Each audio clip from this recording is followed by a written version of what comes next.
Every day you do crunches until you can barely breathe. You've cut carbs, counted every calorie, tried every diet that promised you a flat stomach, and your belly still sticks out.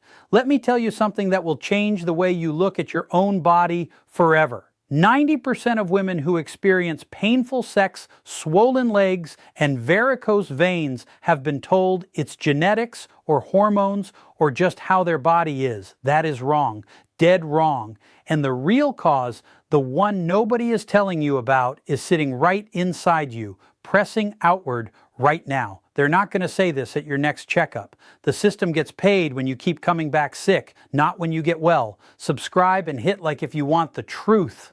Help Dr. Waterling reach 100,000 subscribers. Let me walk you through what is actually happening inside your abdomen. Most people look in the mirror, decide they eat too much, and conclude that if they just locked their jaw shut, the belly would disappear. I understand that logic. I also see it fail every single day in my clinic because the anatomy tells a completely different story. Let's talk about the front abdominal wall, the layers between your skin and your organs. Yes, there is a layer of subcutaneous fat there.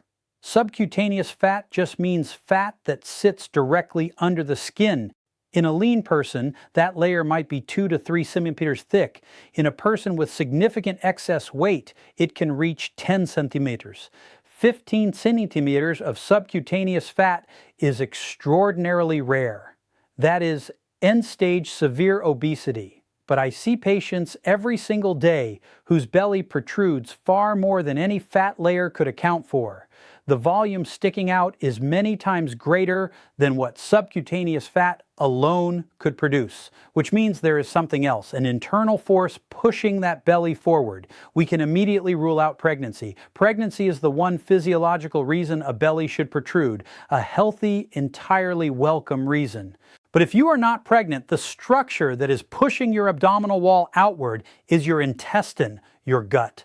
Under normal healthy conditions, the gastrointestinal tract, your stomach, your intestines, your colon should sit in a firm, well-supported position inside the abdominal cavity. The ligaments and connective tissue that hold everything in place keep your organs lifted and organized. But when those supporting structures weaken, the intestine descends. It drops. Doctors call this visceroptosis, which simply means prolapse or downward displacement of the abdominal organs. Once the intestine drops, it needs somewhere to go. The pelvic cavity is not elastic. It cannot expand infinitely. So the gut does the only thing it can. It pushes forward and your belly protrudes. This is the core insight that changes everything. You are not fighting fat. You are fighting gravity.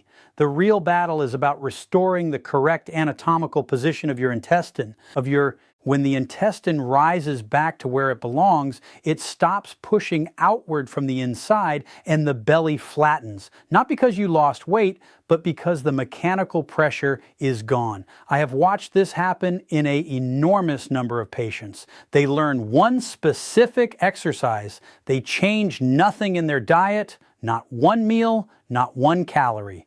And within 3 to 4 weeks, their belly visibly tightens and flattens. This works in men and in women. It works in people who are very lean and in people who carry extra weight.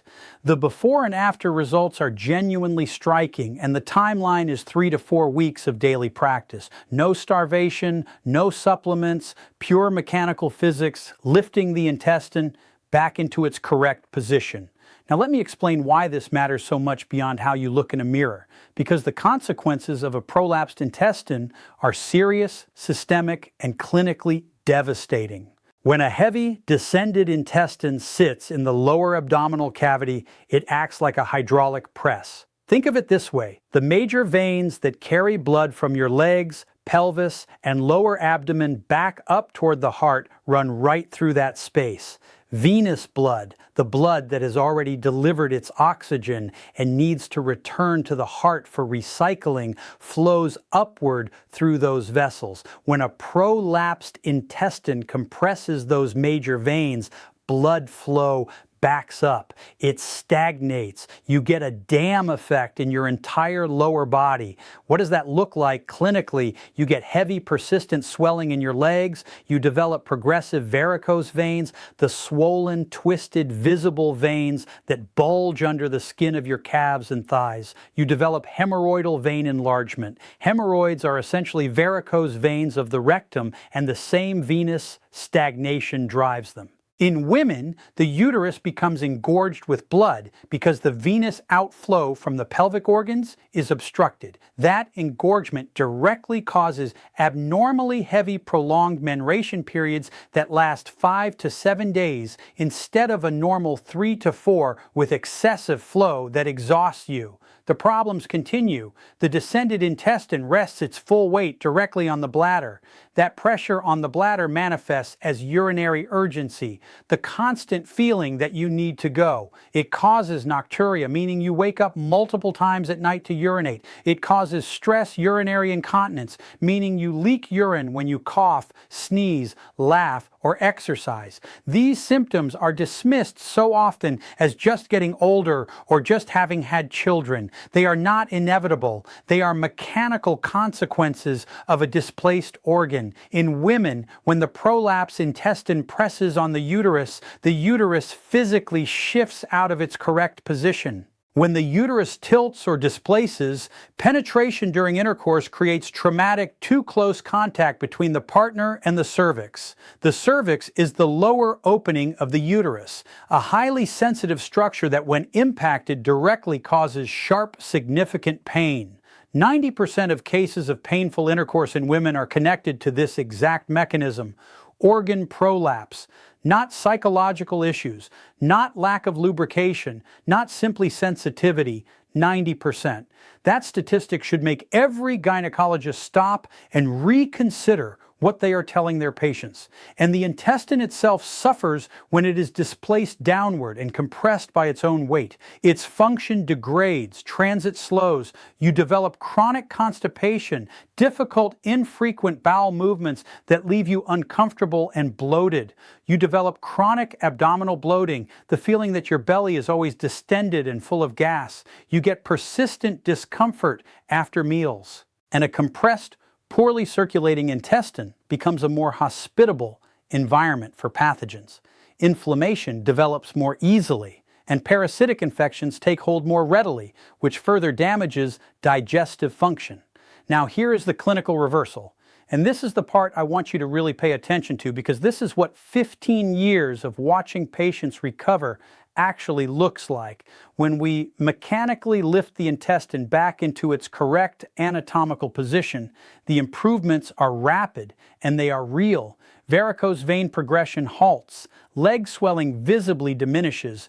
Patients stop waking up at night to urinate. The nocturia resolves. Stress incontinence disappears. Menstruation that previously lasted 5 to 7 days normalizes to 3 to 4 days with dramatically reduced flow. The quality of intimate life improves markedly. Constipation and chronic bloating that patients had suffered with for years clear up. One exercise, one repositioning, a cascade of improvements across the entire lower body. The reason all of this is achievable lies in the anatomy. I described remove the mechanical compression, lift the intestine, and the dammed blood flows freely again. The bladder is no longer under pressure. The uterus returns to its natural position. The gut regains normal circulation and function. You are not treating 10 different diseases. You are fixing one structural problem. For the most complete and fastest results, the approach needs to be comprehensive. The exercise for lifting the organs needs to be combined with strengthening the abdominal muscles and the pelvic floor muscles, the muscles of the perineum, which form the hammock-like base of your pelvis. The involvement of a nutritionist and an endocrinologist is important because ligament weakness and connective tissue weakness, the structural failures that allowed the intestine to drop in the first place, often have metabolic and hormonal roots. Collagen synthesis, which is the process your body uses to build and repair ligaments, depends on specific nutrients and hormones. Addressing those deficiencies accelerates and sustains the recovery. Now let me give you the exercise itself. Pay close attention. It has 3 precise sequential parts. Execute each part fully or you will not get the result. Part 1. Exhale completely. Force every last cubic inch of air out of your lungs. Compress your chest. Empty yourself entirely. Do not stop halfway. Force the exhale to its absolute end. Part 2. Hold your breath at that full exhale. No air in the lungs. In that moment of breath, hold. Draw your abdomen in as forcefully and as deeply as you possibly can. The goal is to create a deep hollow just below your rib cage, a visible concavity where your belly normally protrudes. Pull it in as far as it will go. Part 3. Bring the fingertips of both hands together flat like a spatula or a wedge. Starting from the pubic bone, the hard bone at the very base of your abdomen, use those gathered fingertips to physically lift the abdominal tissue upward, dragging slowly and firmly all the way to the navel. When you have completed that upward stroke, release the tissue gently back to its resting position. Only then, slowly through your nose, inhale. Everything is slow. Everything is smooth. No jerking movements, no rushing. The moment you start rushing, you lose the therapeutic effect. The lift must be deliberate and complete from the pubic bone all the way to the navel with firm, steady pressure. The most common mistake I see is half-F effort. People breathe out a little. They pull their stomach in a little. They barely touch themselves. That does nothing. The exhale must be maximal. The abdominal draw-in must be maximal. The manual lift must be firm and intentional. If you reach the point where you feel a mild panic about needing air, that is correct. That is the signal that you have emptied your lungs fully and the exercise is working. I have never seen a single patient do this perfectly on the first attempt. That is completely normal. With daily repetition, the technique improves, the capacity deepens, and as a secondary benefit, you are also building significant respiratory muscle strength. Your diaphragm and the accessory muscles of breathing get a genuine workout. Some people are afraid they will injure themselves pressing on their abdomen. I want to address that directly as your doctor. You cannot harm yourself. Your finger pressure applied manually to your own belly cannot penetrate skin, subcutaneous tissue, the dense fascial layer called the aonerosis, which is essentially a thick sheet of connective tissue reinforcing the abdominal wall and then the muscles and the peritoneum underneath. The peritoneum is the membrane lining the inside of your abdominal cavity. To actually damage an organ, you would need force that is simply impossible to generate with your own hands. If you feel discomfort anywhere, you ease the pressure instinctively. Your nervous system handles that automatically. The same reassurance applies if you have had a surgical incision. If more than 1 month has passed since a cesarean section or any other lower abdominal surgery, your scar is fully formed and structurally sound. You will not damage it. In fact, pulling abdominal tissue after a surgical incision has a meaningful additional benefit. It stretches internal adhesions. Adhesions are bands of scar tissue that form inside the abdominal cavity after surgery. They can tether organs, restrict movement, and impair bowel function. Manually lifting and stretching the tissue mobilizes those adhesions, which can significantly improve intestinal function in post-surgical patients. How often should you do this? At minimum, before sleep every night, 2 to 3 complete cycles. That means 2 to 3 full repetitions of the exhale, draw in, and lift sequence. For faster results, add a morning session. For even faster results, 3 times daily. 1 year of consistent daily practice is the time frame for a stable, lasting result. The ligaments that hold the intestine in position are slow to rebuild. They do not recover in weeks. They need months of sustained mechanical loading and nutritional support to regain their holding strength. The one exception during menstruation, stop. Take those days off from the exercise.